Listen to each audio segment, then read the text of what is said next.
So welcome to టీసెట్. ఈరోజు మనకు ఎకానమీలో అత్యంత ఎక్కువ మార్కులు వచ్చే సెక్టార్ కానీ ఎక్కువ మార్కులు వచ్చే సెగ్మెంట్ కానీ ఏంటి అంటే అది వ్యవసాయ రంగం అండి. సో ఈ వ్యవసాయ రంగానికి సంబంధించి మనకు క్వశ్చన్స్ ఎక్కువ అడగడానికి ఆస్కారం ఉన్న రంగం ఇది. సో దీన్ని మీరు ప్రజెంట్ ఎకనామిక్ సర్వేతో నేను స్టాటిక్ సబ్జెక్ట్ ఏదైతే ఉందో ఆ స్టాటిక్ సబ్జెక్ట్ అంటే వ్యవసాయం రంగం యొక్క ప్రాధాన్యత, వ్యవసాయ రంగం యొక్క పరపతి, సో వ్యవసాయము కొన్ని ముఖ్యమైన రకాలు అని చెప్పేసి ఉంటాయి. సో వాటికి సంబంధించిన విషయాలను ఇక్కడ చర్చించడం జరుగుతుంది. సో దీనితో పాటు 2023-24 కేంద్ర ఆర్థిక సర్వే రిలీజ్ చేస్తుంది కదా. సో ఆ ఆర్థిక సర్వేను కూడా మనం దీంట్లో యాడ్ చేసుకొని చదివితే మనకు ఎక్కువ మార్కులు రావడానికి అవకాశం ఉంటుంది, రైట్. సో వ్యవసాయ రంగంలో మనం ఏమేమో చూస్తాము అని చెప్పేసి అంటే, సో మనకు భారతదేశానికి అంటే ఏ దేశానికి సంబంధించి అయినా 3 రంగాలు మనకు కనిపిస్తూ ఉంటాయి. సో ఒకటి వ్యవసాయ రంగము, నెక్స్ట్ పారిశ్రామిక రంగము, సేవా రంగం. ఈ 3 రంగాలు మనకు కనిపిస్తాయి. ఓకే, సో దీంట్లో ప్రతి దాంట్లో ఉపాధి అవకాశాలు కనిపిస్తాయి. సో ఈ ఉపాధి అవకాశాలతో పాటు అది జీడిపికి ఎంతో కొంత మనకు కాంట్రిబ్యూట్ చేస్తూ ఉంటుందండి. సో జీడిపికి ఎంతో కొంత తోడ్పాటును అందిస్తూ ఉంటుంది. సో దీంట్లో నుంచి ఈ క్వశ్చనింగ్ ఏరియా ఇది జీడిపికి ఎంత తోడ్పాటును అందిస్తుంది, సో దానితో పాటు ఎంతమందికి ఉపాధి కల్పిస్తుంది, ఇది క్వశ్చనింగ్ ఏరియా. ఉపాధి కల్పన ఒకటి, జీడిపి కాంట్రిబ్యూషన్ అనేది ఇంపార్టెంట్. సో ఇప్పుడు మనం డిస్కస్ చేయబోయేది ఏంటి అంటే, సో ఈ వ్యవసాయ రంగం గురించి మనం డిస్కస్ చేస్తాము. సో ఈ వ్యవసాయ రంగం మనకు జీడిపిలో దీని యొక్క వాటా ఎంత అంటే 18.2% అండి. అంటే సో జీడిపి 100%కి కనుక మనం క్యాలిక్యులేట్ చేస్తే, సో దాంట్లో నుంచి జీడిపిని 100%కి క్యాలిక్యులేట్ చేసినాము. సో దాంట్లో నుంచి మనకు 18 రూపాయలు, ఇది 100 రూపీస్ అనుకోండి, 100 రూపాయలు అనుకుంటే ఆ 100 రూపాయల్లో నుంచి 18 రూపాయలు, దాదాపుగా 18 రూపాయలు మనకు ఎక్కడి నుంచి రావడానికి అవకాశం ఉంటుంది అంటే, సో ఈ వ్యవసాయ రంగానికి నుంచి రావడానికి అవకాశం ఉంటుంది 18 రూపాయలు. సో మొత్తం జీడిపిలో అది మనకు అందించే వాటా అంటే వ్యవసాయ రంగం ద్వారా వచ్చే ఆదాయము అనుకోండి. సో ఆ వ్యవసాయ రంగం ద్వారా వచ్చే ఆదాయము జీడిపిలో ఎంత శాతము? 18.2%. సో కానీ ఇదేంటి అంటే ఉపాధి కల్పనలో దీని యొక్క వాటా అనేది ఎక్కువగా ఉంటుందండి. సో భారతదేశము ప్రజలు ఎక్కువ మంది దీనిపైన ఆధారపడడానికి ఉంది. సో భారతదేశంలో ఎక్కువగా వ్యవసాయ ఆధారిత ఆర్థిక వ్యవస్థగా పిలిచినప్పటికీ, సో దాని వలన భారతదేశంలోని ఎక్కువ మంది దేని ద్వారా ఉపాధి పొందుతున్నారు అంటే, సో దీనికి గల కారణాలు డిఫరెంట్గా ఉంటాయండి. ఒకటి నిరక్షరాస్యత, జనాభా అధికంగా ఉండటం. సో ఇదంతా కూడా వ్యవసాయ రంగం పైన ప్రజలు ఎక్కువగా ఆధారపడడానికి అవకాశం ఉంటుంది. సో ఇది ఉపాధి కల్పిస్తున్నది.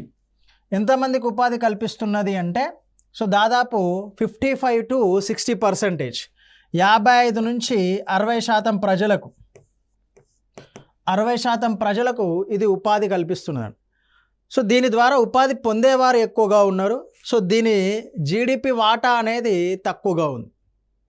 సో సేవారంగం యొక్క వాటా అనేది జీడిపిలో ఎక్కువగా ఉంటుంది. సో దాని తర్వాత పారిశ్రామిక రంగం వాటా అధికంగా ఉంటుంది. సో దాని తర్వాత వ్యవసాయ రంగం వాటా అధికంగా ఉంటుంది.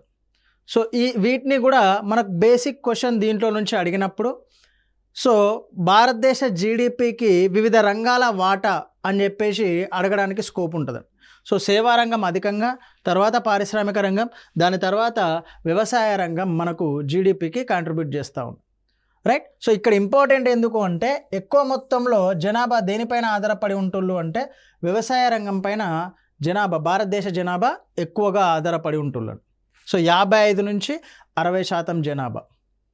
ఓకే, సో అందుకే మనకు ఇది ఇంపార్టెంట్ అండి.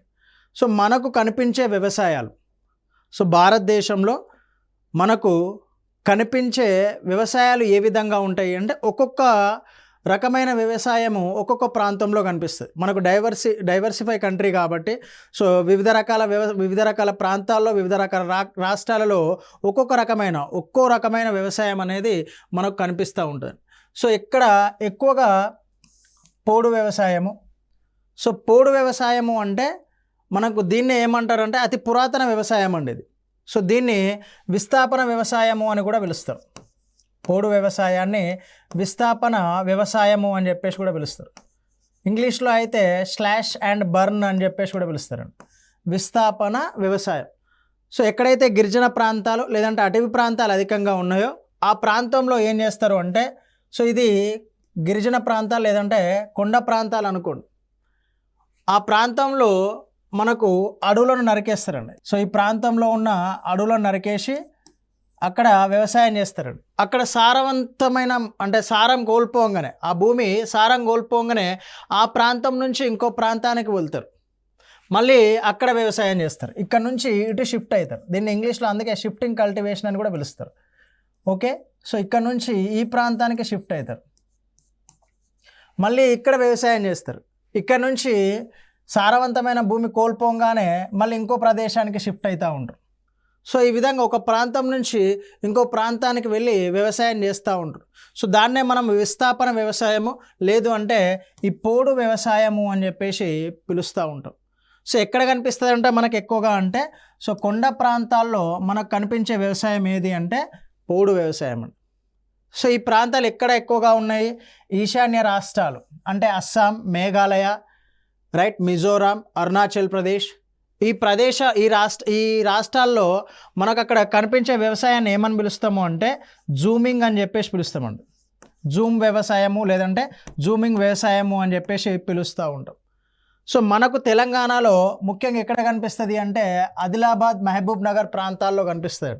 సో ఎక్కడైతే గోండులు, చెంచులు ఉన్నారో ఆ ప్రాంతాల్లో అంటే అటవీ ప్రాంతం విస్తరించి ఉండి గిరిజన ప్రాంతాలు ఎక్కడైతే ఉన్నాయో ఆ ప్రాంతాల్లో మనకు ఈ రకమైన వ్యవసాయం అనేది కనిపిస్తూ ఉంటుంది.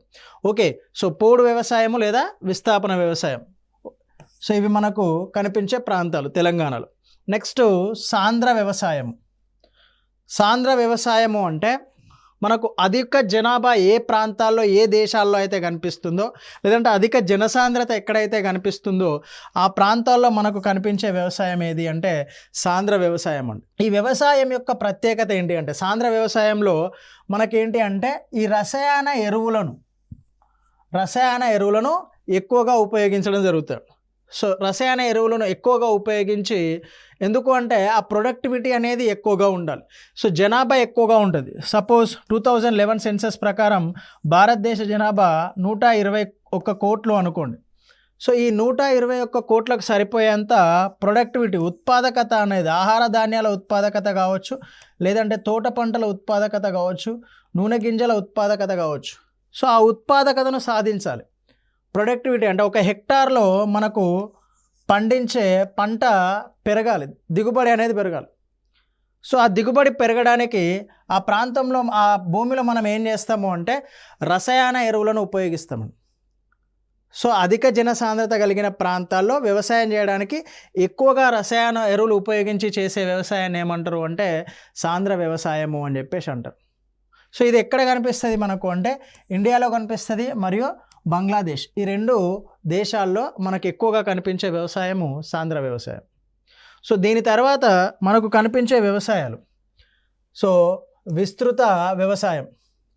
సో ఇది మనకు మధ్యధరా ప్రాంతంలో కానీ లేదంటే ఆస్ట్రేలియా ప్రాంతంలో కానీ సో మనకు కనిపించే వ్యవసాయం ఏ రకానికి సంబంధించింది అంటే విస్తృత వ్యవసాయానికి సంబంధించి. ఎందుకు అంటే ఇక్కడ ల్యాండ్ అనేది ఎక్కువ మొత్తంలో విస్తరించి ఉంటుంది. సో జనాభా అనేది మినిమం ఉంటుంది, తక్కువగా ఉంటుందని కాదు, సో మధ్యస్థంగా ఉంటుంది. సో ఇక్కడ ఈ జనాభా ఈ ల్యాండ్ను ఉపయోగించుకోవడానికి ఏం చేస్తుంది అంటే ఆ ల్యాండ్ను సాగు చేయడానికి ఏం చేస్తుంది అంటే యంత్రాలపైన ఎక్కువగా ఆధారపడతారు. సో అలా ఈ యంత్రాలను ఉపయోగించి ఈ ల్యాండ్ని అంతా కల్టివేట్ చేస్తూ ఉంటారు.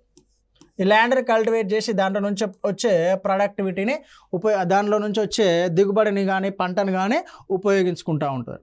సో పూర్తిగా యంత్రాల సహాయంతో చేసే వ్యవసాయాన్ని ఏమంటారు అంటే విస్తృత వ్యవసాయము అని చెప్పేసి పిలవడం జరుగుతుంది. అక్కడేమో అధిక రసాయనాలు, ఇక్కడేమో పూర్తిగా యంత్ర సహాయంతో చేసే వ్యవసాయం. సో నెక్స్ట్ ఏంటి అంటే మిశ్రమ వ్యవసాయం. ఇది భారతదేశంలో గ్రామీణ ప్రాంతాల్లో మనకు ఎక్కువగా కనిపిస్తూ ఉంటుందండి, భారతదేశంలోని గ్రామీణ ప్రాంతాలు. సో ఎందుకు ఈ గ్రామీణ ప్రాంతాల్లో కనిపిస్తుంది అంటే గ్రామీణ ప్రాంతంలోని ప్రజలు వ్యవసాయంతో పాటు ఈ గేదెలను లేదంటే గొర్రెలు, రైట్, సో లేదంటే కోళ్ళు ఇలాంటి వాటిని కూడా పెంచుతూ ఉంటారు. సో వ్యవసాయంతో పాటు ఇలాంటి కార్యక్రమాలు కూడా చేస్తే అలాంటి వ్యవసాయాన్ని ఏమంటారు అంటే మిశ్రమ వ్యవసాయము అనే పిలుస్తూ ఉంటాం.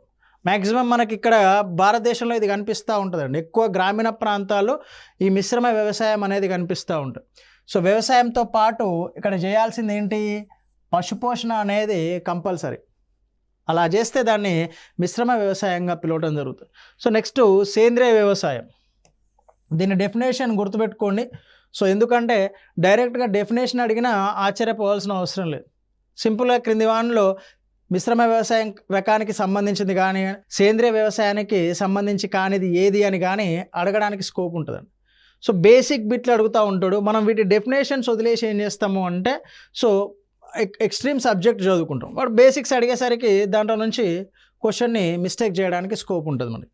సో సేంద్రియ వ్యవసాయం ప్రకృతికి హాని అంటే నేలకు హానిగా కలగకుండా చేసే వ్యవసాయం అండి. సో మనము మ్యాక్సిమం జీవ ఎరువుల సహాయంతో జీవ క్రిమికీటకాల సహాయంతో చేసే వ్యవసాయం ఏంటి అంటే సేంద్రియ వ్యవసాయం. సో ఇక్కడ రసాయనాలు ఉపయోగిస్తారు కానీ ఏంటి అంటే ఈ నేలకు హాని జరగదు, అది ఇంపార్టెంట్ ఇక్కడ. సో వ్యవసాయంలో ఈ సాగు అనేది జరుగుతూ ఉంటుంది. మీకు సాంద్ర వ్యవసాయంలో ఏంటి, పంట దిగుబడి కోసం అధిక రసాయనాలు ఉపయోగిస్తారు. సో దానివలన నీకు నేల కాలుష్యం అనేది జరుగుతూ ఉంటుంది. సో తర్వాత నేల సారంని కోల్పోతుంది. ఈ రెండు జరుగుతూ ఉంటాయి. కానీ ఎప్పుడైతే సేంద్రియ వ్యవసాయాన్ని సేంద్రియ వ్యవసాయం చేస్తావో సో మనకు ఈ భూమికి హాని కలిగించొద్దు అండి. ఈ భూమికి హాని కలిగించకుండా రసాయనాలు ఉపయోగించి చేసే వ్యవసాయాన్ని ఏమంటారు అంటే సేంద్రియ వ్యవసాయము అని చెప్పేసి అంటారు. సో భూమికి హాని కలిగించని రసాయనాలు అంటే ఇదే జీవ ఎరువులు, జీవి క్రిమి సంహారాలు, బయో అని చెప్పేసి యూజ్ చేస్తూ ఉంటాం కదా. సో అలాంటి వాటిని ఉపయోగించి చేసే వ్యవసాయాన్ని. సో దీనివల్ల నేల సారం తగ్గదు, నేల ఆరోగ్యంగా ఉంటుంది, నేల కాలుష్యం అనేది జరగదు. సో అలాంటి వ్యవసాయాన్ని సేంద్రియ వ్యవసాయంగా పిలవడం జరుగుతుందండి. సో నెక్స్ట్ మనకు వ్యవసాయ రకానికి సంబంధించి క్వశ్చన్ రావడానికి ఏరియా మనకు ఒకటి పోడు వ్యవసాయం. ఇది ఏ ప్రాంతాల్లో కనిపిస్తుంది అని చెప్పేసి అడగవచ్చు. మనకు దానికి రకరకాల పేర్లు ఉంటాయండి. సో జూమ్ కల్టివేషన్ అని, కుమారి కల్టివేషన్ అని, లడాంగ్ కల్టివేషన్ అని, కిల్ కల్టివేషన్ అని. సో ఒక్కొక్క ప్రాంతంలో మనకు ఒక్కొక్క రకమైన పేరు ఈ పోడు లేదా విస్థాపన వ్యవసాయానికి కనిపిస్తూ ఉంటుంది. సో దాంట్లో నుంచి డైరెక్ట్ క్వశ్చన్ అడగవచ్చు. లేదు అంటే సాంద్ర వ్యవసాయానికి సంబంధించి క్రింది వానిలో సరికానిది ఏది అని అడగవచ్చు. లేదంటే మిశ్రమ వ్యవసాయానికి సంబంధించి క్రింది వానిలో సరికానిది ఏది అని అడగవచ్చు. లేదా సేంద్రియ వ్యవసాయానికి సంబంధించి సరైనది ఏది లేదా సరికానిది ఏది అని అడగవచ్చు. సో బేసిక్ బిట్లు అండి. సో దేంట్లో ఎక్కువగా రసాయనాలు ఉపయోగిస్తాం, పూర్తిగా యంత్ర సహాయంతో ఎక్కడ ఎక్కువగా వ్యవసాయం చేస్తాం, పూర్తిగా జీవ ఎరువులను ఉపయోగించి ఎక్కడ వ్యవసాయం చేస్తాము అనే దానిపైన మనకు కంపల్సరీగా క్లారిటీ ఉండాలి. ఓకే, సో అది వ్యవసాయాన్ని రకాలు. ఇక్కడ మనము సాగు చేస్తూ ఉంటామండి, భూమిని సాగు చేస్తూ ఉంటాం. సో దాన్ని బట్టి మనకు ఏ విధంగా భూమిని విభజిస్తాము అనేది డిస్కస్ చేస్తే సో దీంట్లో నికర పంట విస్తీర్ణం అండి. సో మనకు నికర పంట విస్తీర్ణము అంటే సో మీకు ఆల్మోస్ట్ 100% భూమి ఉంది అనుకోండి.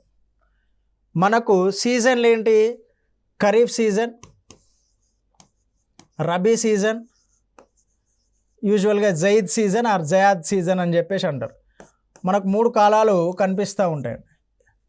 సో భారతదేశంలో ఈ 3 కాలాలు కనిపిస్తాయి, ఖరీఫ్, రబీ, జైద్. సో దీంట్లో 3 కాలాల్లో ఎంత భూమి సాగు చేస్తున్నాం, రైట్. సో 100% సాగు చేస్తే ఇక్కడ కూడా 100% సాగు చేయాలి. సో జైద్ కాలంలో కూడా 100% సాగు చేయాలి. కానీ భారతదేశంలో ఏమవుతుంది అంటే సో ఇదంతా కూడా మనకు ఈ ఋతుపవనాల పైన డిపెండ్ అయి ఉంటుంది. ఋతుపవనాలు, దానితో పాటు ఇరిగేషన్, సాగునీటి పారుదల, దీనిపైన ఎక్కువగా ఆధారపడుతుంది. ఈ రెండింటిపైన ఎక్కువగా ఆధారపడుతుంది. సో మన ఖరీఫ్ సీజన్లో నైరుతి ఋతుపవనాలు వస్తాయి కాబట్టి సాగు చేసే భూమి కానీ సాగు చేసే పంట కానీ ఎక్కువగా ఉంటుంది. రబీ సీజన్లో కొంత తక్కువగా ఉంటుంది. మీరు గ్రామీణ ప్రాంతాల్లో ఎవరైనా వ్యవసాయ కుటుంబానికి సంబంధించి ఉంటే సో వాళ్ళ భూమిలో కొన్నిసార్లు ఖరీఫ్ సీజన్లో సాగు చేస్తారు, రబీ సీజన్లో బీడు భూమిగానే ఉంటుంది. సో కొన్నిసార్లు ఏం చేస్తారు అంటే రబీ సీజన్లో సాగు చేస్తారు, ఖరీఫ్ సీజన్లో సాగు చేస్తారు, జాద్ సీజన్లో ఏదైతే మనము వేసవి కాలం ఏప్రిల్ టు జూన్ కాలం అనుకుంటున్నామో ఆ సీజన్లో అది అంటే సాగు చేయకుండా వదిలేయడం జరుగుతుంది. సో అలా కాకుండా 3 కాలాల్లో కూడా సాగు చేసే రాష్ట్రాలు కూడా ఉన్నాయి. సో ఏప్రిల్ టు జూన్ కాలాన్ని కూడా సాగు చేసే రాష్ట్రాలు కూడా భారతదేశంలో కొన్ని ఉన్నాయండి. సో అలా భారతదేశంలో ఈ 100% భూమి ఏదైతే సాగుకు అనుకూలంగా ఉందో ఆ 100% భూమిలో కుదిరితే 2 కాలాలు లేదంటే 3 పంట కాలాల్లో సాగు చేయు భూమిని 3 పంట కాలాల్లో సాగు చేయు భూమిని ఏమంటారు అంటే నికర పంట విస్తీర్ణము అని చెప్పేసి అంటారు. నికర పంట విస్తీర్ణం ఇది ఇంపార్టెంట్. సో 100% భూమి ఉంది. సో దాంట్లో 2 నుంచి 3 పంట కాలాల్లో ఎంత భూమి సాగు చేస్తాం? ఓకే, 100% భూమిలో ఖరీఫ్ సీజన్లో 50% చేసినాం, రబీ సీజన్లో 50% చేసినాం. సో జైద్ సీజన్లో మనం 40% మాత్రమే చేయగలిగినాం. సో ఈ మూడింటి యావరేజ్ని ఏమంటారు అంటే నికర పంట విస్తీర్ణము అని చెప్పేసి పిలుస్తారు. నికర పంట విస్తీర్ణం.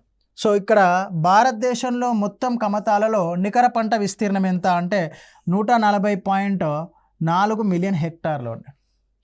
సో 3 పంట కాలాల్లో ఇది చాలా ఇంపార్టెంట్ బిట్. ఇక్కడ మీకు ఈ పాయింట్ని బేస్ చేసుకొని వాడు క్వశ్చన్ని ఫ్రేమ్ చేయడానికి అవకాశం ఉంటుందండి. సో మనం టర్మినాలజీ పైన ఎక్కువగా ఫోకస్ చేయాల్సి వస్తుంది.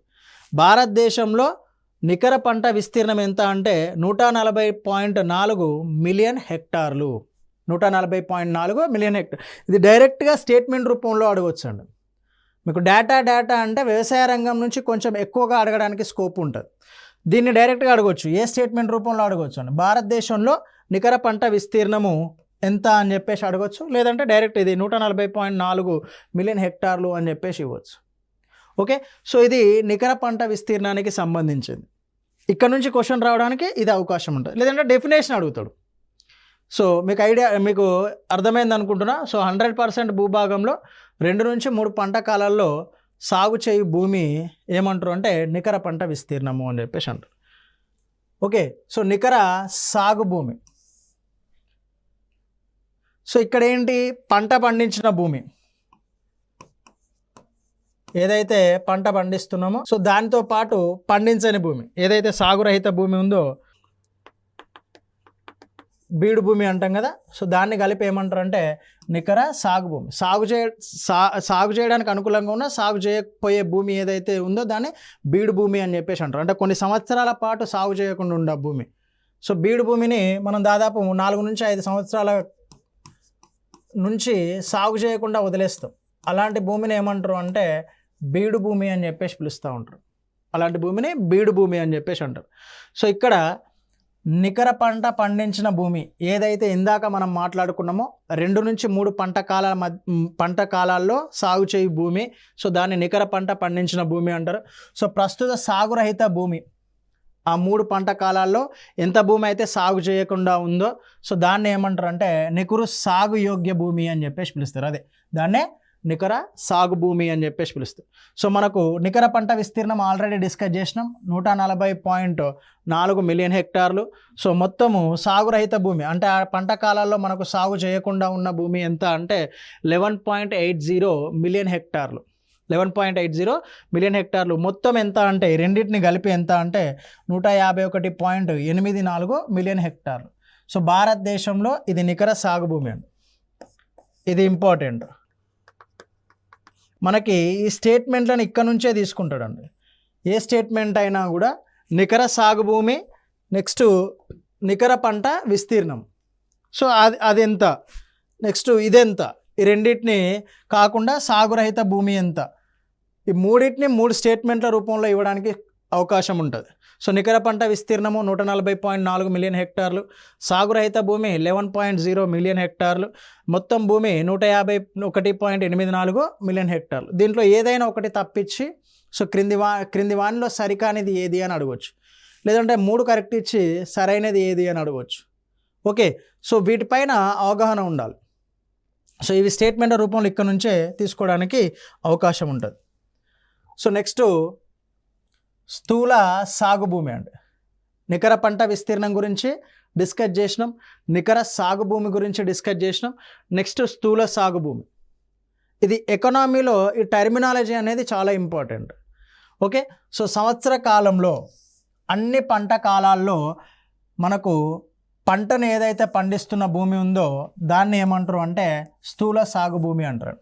సో మొత్తము భారతదేశంలో సాగు చేయడానికి అనుకూలంగా ఉన్న భూమి, సాగు చేస్తున్న భూమి, రైట్. సో భారతదేశంలో మొత్తంగా సాగు చేస్తున్న భూమి ఎంత అంటే 191.76 మిలియన్ హెక్టార్లు సాగుకు అనుకూలంగా ఉన్న భూమి అండి. సో అన్ని పంటలు పండించడానికి అనుకూలంగా ఉన్న భూమి ఎంత భారతదేశంలో అంటే 191.76 మిలియన్ హెక్టార్లు. సో ఇది కూడా ఇంపార్టెంట్, మనకు డేటా ప్రకారము ఇది ఇంపార్టెంట్. ఆ 3 ఇంపార్టెంట్ అండి, నికర, స్థూల అండ్ నికర సాగు యోగ్య భూమి.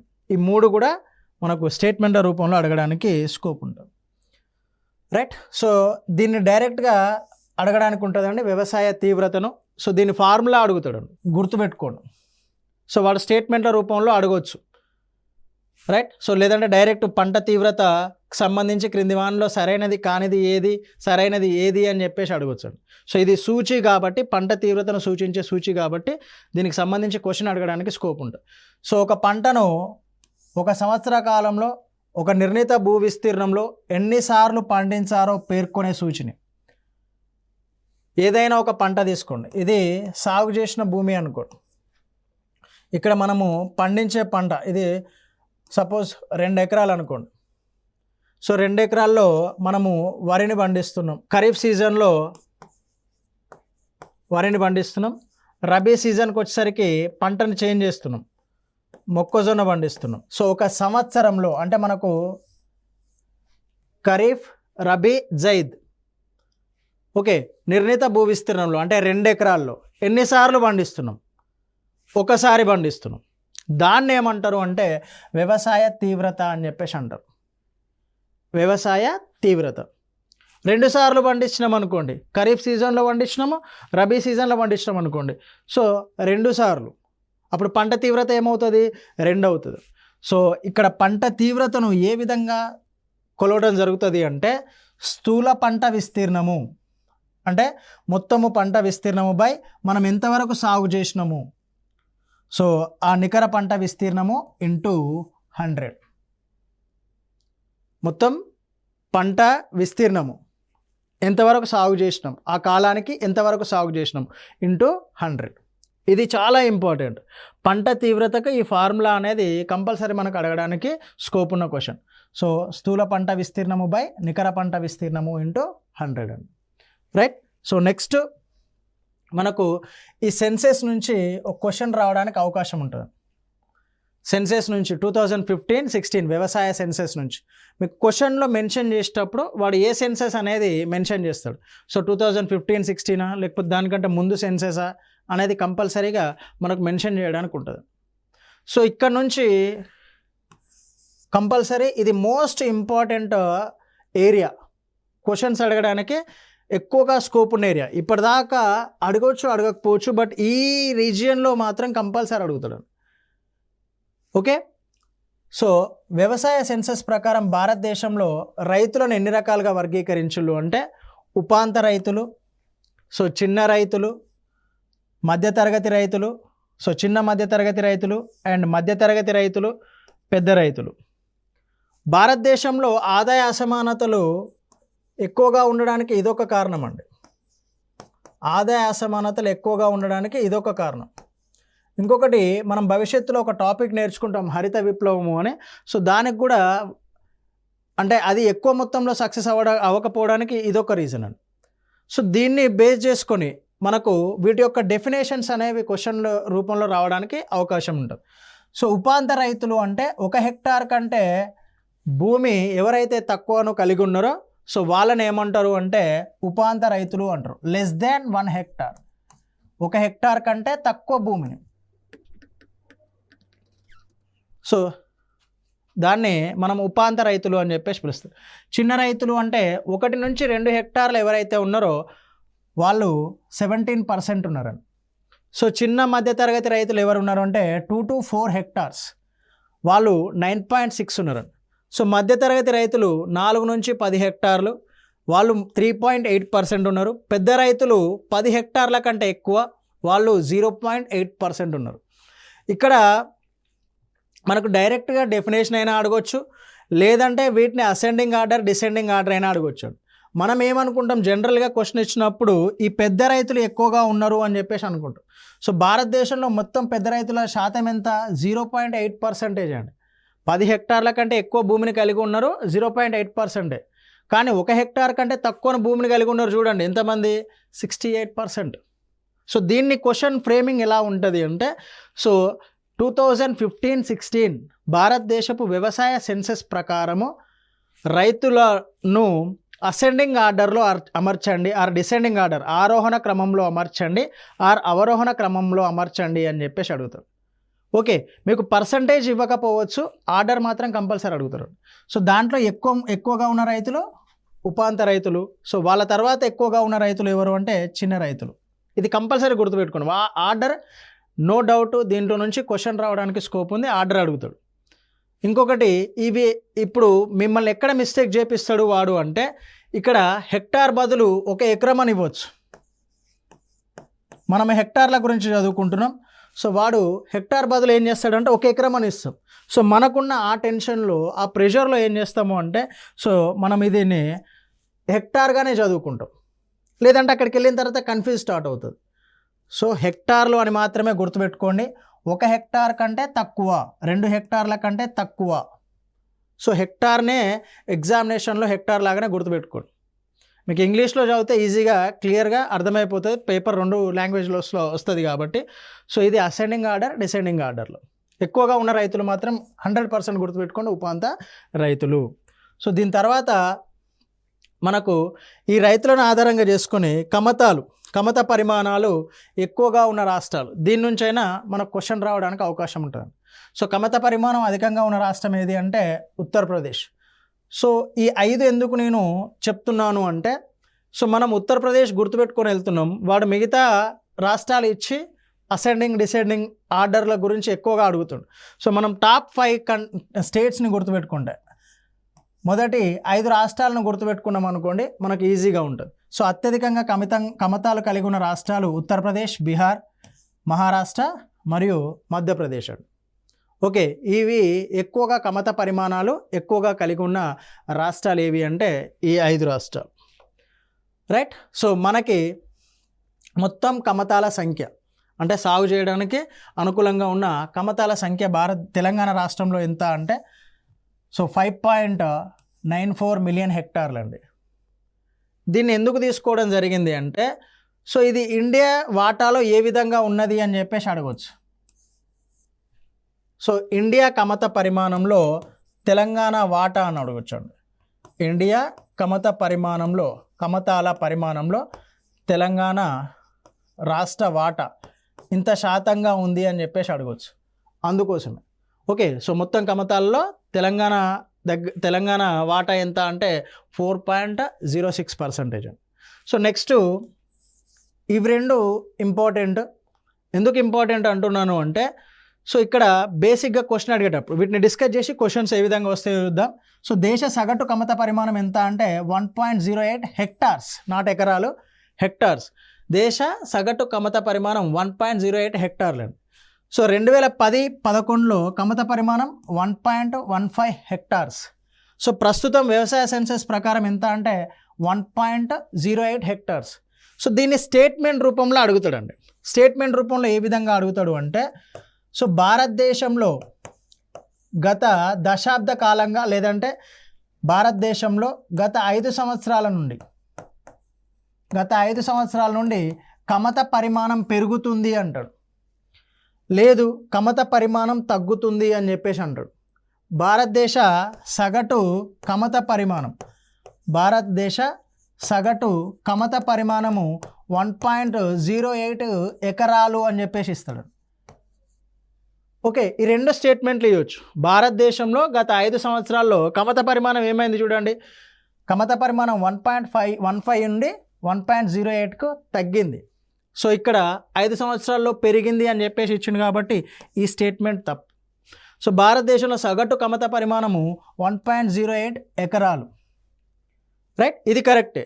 బట్ వాడు ఏ సెన్సెస్ ప్రకారం అడుగుతుండో అనేది ఇంపార్టెంట్. సో 2015-16 ప్రకారం అడుగుతుండా, 2010-11 ప్రకారం అడుగుతుండా అనేది ఇంపార్టెంట్. సో వాడు 2015-16 ప్రకారం అడిగిండు అనుకోండి, ఇది కరెక్ట్. సో అలా కాకుండా 2010-11 అడిగిండు అనుకోండి, సో 1.15 అనేది కరెక్ట్ అవుతుంది. సో ఇక్కడ నుంచి క్వశ్చన్ రావడానికి అవకాశం ఉన్న ఏరియా ఇది, సగటు కమత పరిమాణం నుంచి. సో దీన్ని కంపేర్ చేస్తూ తెలంగాణ సగటు కమత పరిమాణాన్ని కూడా అడగొచ్చాడు. దేశ సగటు కమత పరిమాణం 1.08 హెక్టార్లు. సో తెలంగాణ సగటు కమత పరిమాణం 0.89 హెక్టార్లు. సో ఈ రెండింటిని కంపేర్ చేస్తూ డేటా లేకుండా ఏ విధంగా అడుగుతాడు అంటే, దేశ సగటు కమత పరిమాణంతో పోల్చినప్పుడు తెలంగాణ సగటు కమత పరిమాణం అనేది ఎక్కువగా ఉంది అంటాడు. ఓకే, అదొక రకమైన స్టేట్మెంట్ అడగొచ్చు, రైట్. సో దాంట్లోనే ఈ స్టేట్మెంట్ తీసి ఇంకొక దానిలో అంటే ఏ స్టేట్మెంట్ బి స్టేట్మెంట్ రూపంలో అడగడానికి స్కోప్ ఉంటుందండి, రైట్. సో ఇక్కడ నుంచి ఇంపార్టెంట్. సో కొంచెం జాగ్రత్తగా మళ్ళీ ఒకసారి చూసుకోండి, రైట్. Thank you.